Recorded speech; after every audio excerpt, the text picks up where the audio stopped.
who is this kid exactly? Mm-hmm. And maybe it's just an accident that the guy exclusively goes after people who are in roughly the same. Tucker Carlson said, I'm a weird gay kid in the basement. Yeah, and I'm from Chicago. You're right. Let him fight! Let him fight! Let him fight! At first I wanted to break it up. Bads. Let him fight. Let him fight. Let him fight! I don't care anymore. All this let him fight!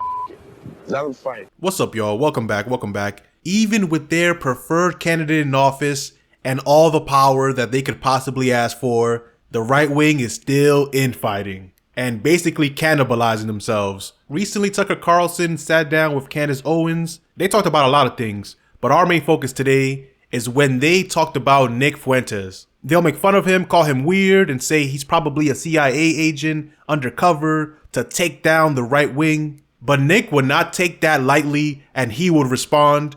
Tucker will say he finds it weird that Nick Fuentes said and knew that Tucker's dad was in the CIA when he didn't even know until after he passed. Which is a lie, because how did everybody else know before you? And I'm going to show a clip from Tucker Carlson's interview on the Sean Ryan show talking about how he tried to join the CIA because his dad and his friends were all in it. Let's watch these clips and I'll give my thoughts on it afterwards. Has it occurred to you that, and I just want to say, I haven't watched a lot of Nick Fuentes in my life at all. But what I've seen, the guy's very talented. Like just as a, well, let me just say this, as someone who's talked to cameras his whole life, it is very hard to sit and just like riff for 20 minutes. And I think it's an amazing skill, and he has that skill. But I also have noticed that his targets are all people who are sincere, non-crazy, non-hateful opponents of neocon politics. Right. So you have to kind of wonder about that. So Nick Fuentes is like, oh, I don't like the neocons. But then his targets are J.D. Vance, Joe Kent. He got involved in Joe Kent's campaign with a super, oh yes. You, me. And it's like, what is that? Dave Smith. I asked him about that because that's a question that I had. So I did the right thing by asking him to his face. What's up with this? Like, why do you attack Dave Smith? You say that like your biggest critique is that America's being controlled by Israel. Then you have Dave Smith, who has been such a sound voice. And by the way, opposite experience with Dave Smith. I have my podcast. He's a fantastic human being. Dave Smith is one of the nicest people fantastic ever. Human. Yes. And so I judge people according to my experiences with them. And so Nick is being judged according to my experience with him. But like, what is this? I don't get Where it. does I don't the funding come from? I probably shouldn't even say this, but the only reason I know who he is because someone sent me a video a few years ago of him attacking me. And I was like, so I'm looking at this. And I'm like, well, first of all, this kid's really talented, like legit. And I can assess that just having done the job for so long. So it's like, wow, lots of talent, native talent. And he's attacking my dad as a CIA, his dad's in the CIA or whatever. And I'm like, well, that's untrue. Then my father dies and I learn actually, was involved in that world. I was completely shocked by it. So no one has to believe me, but that's just a fact. Right. This was in March of this year. And I'm like, well, how the hell would this child from Chicago, my dad was 84 when he passed. Like, who does this guy know who my dad is? And like, he's in intelligence. How would he know that? And I so that was his critique of you because I didn't see it.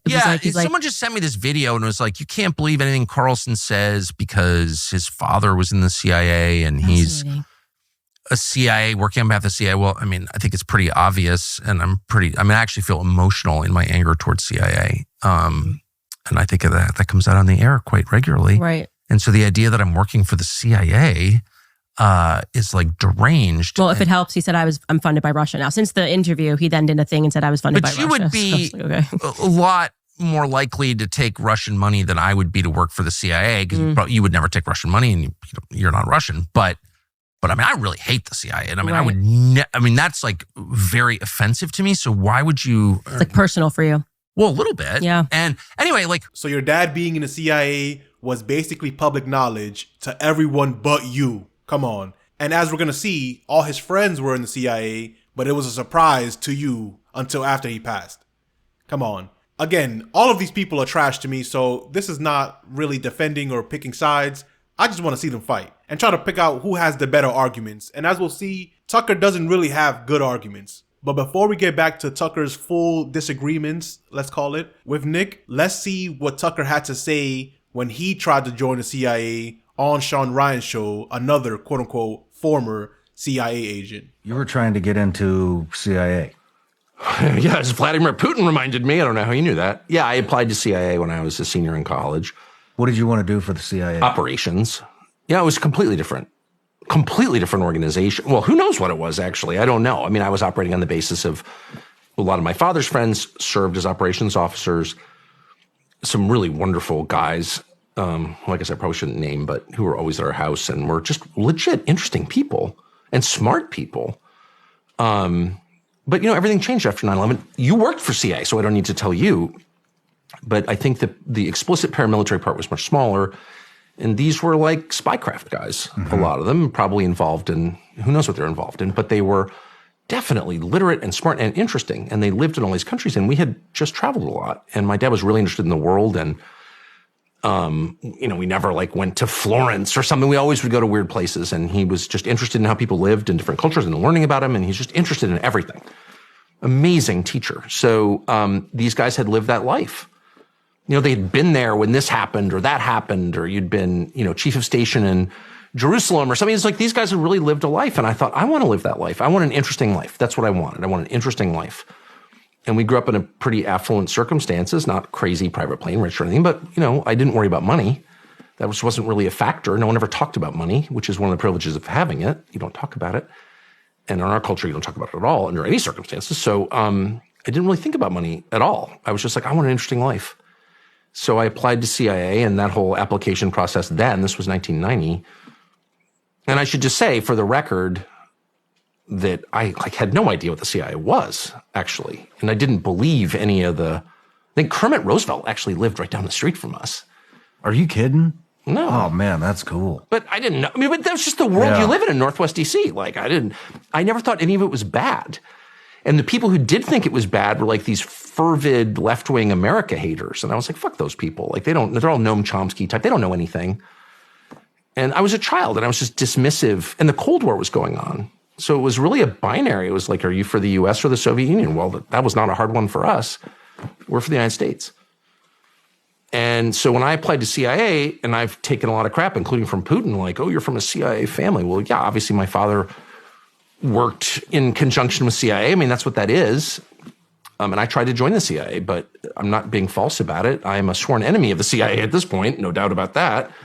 I've been the target, actually, repeatedly. So, I'm not ashamed to say any of this. I'm not some secret agent or something. Sure. So you grew up in private schools all your life. You were understanding enough to want to join the CIA in college. What were you doing in college? I was chilling in college, and I knew better than to want to join the CIA. But it wasn't even a dream for you. It was a goal. You actually took steps to try to go into it, and then they dinged you for doing cocaine. And supposedly, if it wasn't for that, you would be in the CIA right now. But then you forgot about it until Putin brought it up to you? Okay. And all of this is important because he then uses being in the CIA as an attack on Nick. Let's take a listen. Who is this kid exactly?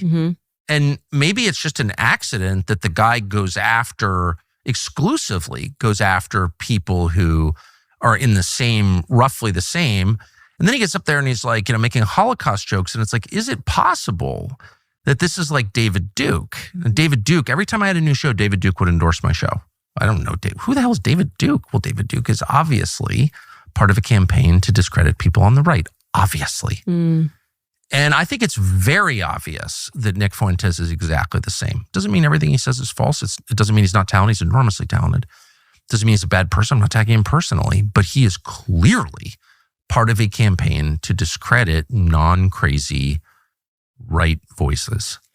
That's obvious to me. I've been around a long time. I know it when I see it. Yeah. And I will say, I don't understand it. We were very kind to him. Like, I truly, we almost said, we felt maybe he was a bit lonely. We should invite him back for dinner. That's how good of an experience I had. Clearly it's and then it was a 180. So it's either A, it's being driven from a little boy insecurity. And he just was so worried that he just went on the attack because he doesn't know how to have normal relations after being banned everywhere. Well, I think that could be one element. The angry gay kid thing going on. Or it's what you're saying, where he does this, he's lying to everybody and pretending that things are one way when it's not. I can say why is he lied. attacking Joe Kent, who, I mean, Joe Kent worked as a CIA contractor, paramilitary contractor. He was in the U.S. military for years fighting our neocon wars.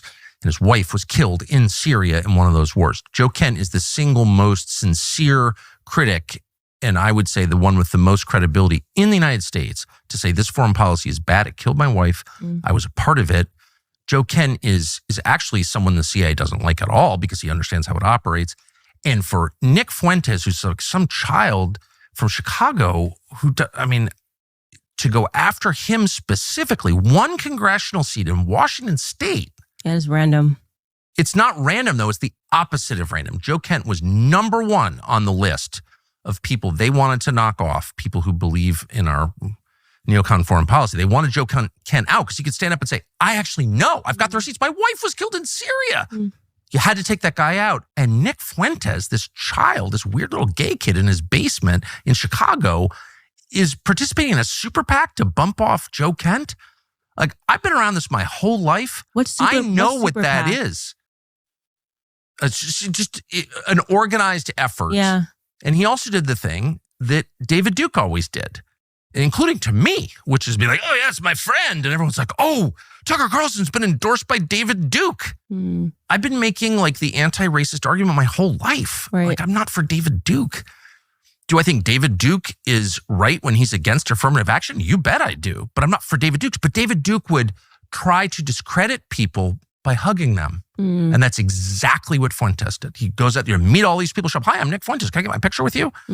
That's a campaign to destroy credible voices on the right. I really like how they try to sandwich in the disrespect and the shots with the fake concern. Oh, man, he's probably just a kid alone. Oh, man, we almost invited him to dinner, while calling him a weird disinformation agent, which may be true. It may be true for all three of these people. But Nick does not take that lightly whatsoever because he will fight back and strike back pretty hard. Pause. I'm being accused of being the CIA by Peter Thiel's best boys, by Tucker Carlson with his daddy. Tucker Carlson's, and you know what? Here's the other thing.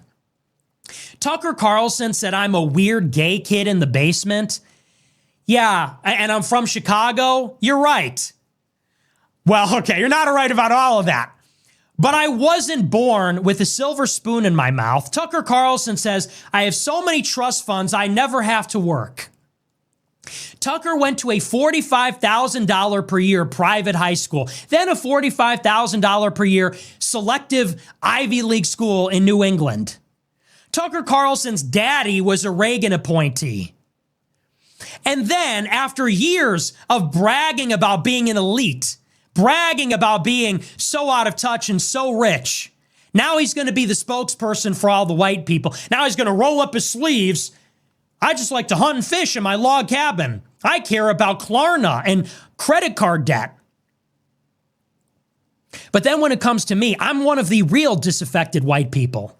You want to talk about me and them? I am them. I'm gonna let him continue, but before we do that, if he's talking about poor people, then he could just say poor people, but he focuses on being a disenfranchised white man. There's no reason, well, besides one that I could imagine, that he feels like he could only talk for and represent the plight of the young white man. I don't understand people like this. If you have an actual gripe against the people in power because of disenfranchisement, why is your focus only the disenfranchisement of young white men? Can somebody answer that without it sounding crazy? He says Nick Fuentes is leading all of the disaffected young white men. I am a disaffected young white man. I was a precocious, intelligent, young white college student who went to Boston University, who was pro-Trump and red-pilled by Trump and animated by Trump's message of America first. And I asked questions about Israel, and I was punished for it. I did it years before Tucker Carlson started talking about Israel last year. And I sacrificed, and I was targeted by the ADL, by the SPLC, by the federal government, by the conservative movement that both Candace and Tucker were a part of. Candace and Tucker had nothing to say about Israel until it became unavoidable last year. Not popular, but unavoidable. And now they want to gatekeep me out and do this personality attack and say I'm a bitter loser in my basement from Chicago. I'm a kid from Chicago. And they slipped up there because they forgot for 1 second that they're pretending to be the spokesperson for exactly that kind of person. Tucker's mask slipped and he forgot for a minute that for 8 years he's been pretending to care about the plight of weird kids in their parents' basement who are broke and didn't go to an Ivy League school, living in cities that don't matter like Chicago, not like Washington, D.C. or LA or New York. And that's why he had such disdain and contempt for me in that moment. Between the personality attacks, he's lonely, he's weird, he lives in a basement. I'm sorry, did you guys forget that that's your target audience that you're trying to pander to? Did you forget that for 2 seconds? And I'm the inauthentic person? I am that person. I am a spokesman for the disaffected white man because I am one, and you two are not. Candace Owens got married to British royalty worth $200 million after meeting him for 2 weeks on Zoom. What the fuck is even that about? And Tucker Carlson's dad ran the CIA's propaganda empire fighting the Soviet Union. He went and fought with the Contras when he was in college. When I was in college, I was doing a webcam show in my friend's dorm room criticizing Israel. So who's the CIA cutout? Who's the inauthentic one? Who's the crazy, hateful one? I would never describe a well-meaning young white person who's trying to get ahead as a weird kid in his basement from Chicago. And what is that supposed to mean? What is wrong with being from Chicago? What is wrong with being weird? What is wrong with living in your basement? That's a lot of people because of the problems you claim to care about. Tucker's at Turning Point USA extolling the predatory nature of usury and how it's preventing young white men from getting homes. And then the week after says, you're in your mom's basement. So which is it? Do you care about Klarna and people going into debt to order pizzas and home ownership being impossible? Or do you think that's a contemptible, low-status thing to be ridiculed and mocked? That's such a great point, because now Tucker loves to act like, oh, I'm just one of the guys. I'm just a regular old rare-blooded American. I'm just a regular guy trying to get by while being a trust fund baby of a CIA agent. But the funniest thing about this is anybody who would dare to try to solve these issues that they're complaining about would be called a socialist or communist or whatever other ism that they don't like. So you care about people wanting to help those disenfranchised people, but it's not everybody. You only want to focus on the disenfranchised whites. That's where your message gets all messed up. You will have more people on your side if you just cared about everyone that's disenfranchised, not just the whites. Get over yourself, bro. Who's pandering here exactly? Because that wasn't you. You were born to the Swanson family fortune and your daddy who ran the CIA. You know, my dad didn't even graduate college. My dad worked for the tollway. His dad died of a drug overdose in the 70s. My mother's father was a garbage man in Chicago, and he committed suicide. He was a veteran of World War II. Who's the CIA cutout? Who's the poser? Who is America? I am America. Chicago is America. That's an American story. I didn't go to Yale Law School and suck Peter Thiel's dick and then get a sinecure at a venture capital firm advising Rebecca Mercer and writing Hillbilly Elegy and talking about it at the Aspen Institute. That's your biographical credibility? How many of these disaffected white people that love Trump because he's racist went to Yale Law School and got plucked out by Peter Thiel, whoever he even is? Peter Thiel with his fixation with the Antichrist, this homosexual who's involved with the CIA, who wants to live forever and govern the world with AI. Yeah, that's really relatable. That's really relatable. Do another show with him and Curtis Yarvin. Do another show. Do the 47th show with J.D. Vance. It is insulting, and it is insulting to everybody's intelligence for Tucker to sit there and say he doesn't know his dad is in the CIA, for him to say that I'm in the CIA. What a joke. What a sick joke. Especially after everything that's happened to me. And unlike what Candace Owens says, she says, what happened to him when he was 18? What happened to me is ongoing. Okay? Unlike Candace Owens and Tucker, I never got a contract with Ben Shapiro and Rupert Murdoch. I was on Maker Support. I was on Patreon. I was on D Live. I had to fight for everything I have. I didn't get $1 million contract from Turning Point. I didn't get $20 million from Fox News. My daddy didn't get me a job in Arkansas. Did he say he supported Trump because he's racist? Oh, well, there goes the message then, right? At least he's not hiding it. I'd much rather a real enemy than a fake friend. Because people like Tucker will pretend like, oh no, that's not why I support that. Oh no. And others too. They'll pretend like they don't support Trump because he's racist. They'll pretend like it's other reasons. At least Nick straight up says, we're the America that only supports the racists. It's trash, but at least it's honest, which is probably more than we can say about Tucker. But in the war of the worst, who do you have? Let me know in the comment section. And if you're still watching, click this video of Tucker Carlson talking like a socialist in front of Turning Point USA, like this video, and subscribe to the channel. Peace.